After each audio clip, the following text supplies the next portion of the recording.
ఈ సీజన్ లో అందరూ కూడా తప్పకుండా తినవలసిన ఒక రెసిపీ షేర్ చేస్తాను.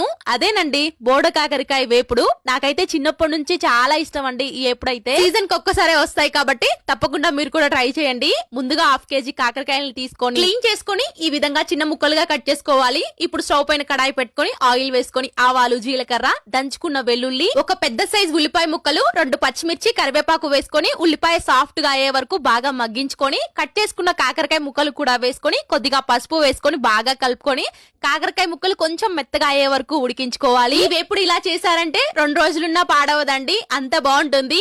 మూత పెట్టుకొని ఈ విధంగా మగ్గించుకున్న తర్వాత వేపుడికి సరిపడా సాల్ట్, 1 స్పూనున్నర కారం వేసుకొని బాగా కలుపుకోవాలి. అంతేనండి. తర్వాత ఒక 5 నిమిషాలు మగ్గించుకుంటే బోడ కాకరకాయ వేపుడు రెడీ. ఎక్కువ ఇంగ్రీడియంట్స్ కూడా ఏం పట్టవండి, చాలా సింపుల్ గా చేయొచ్చు. కొంచెం వేపుడు వేసుకుంటే చాలు, ఎక్కువ అన్నంలో కలుస్తుంది. సీజన్ కి ఒక్కసారే వస్తాయి కాబట్టి కొంచెం రేట్ ఎక్కువ ఉంటాయి. హెల్త్ కు చాలా మంచిదండి.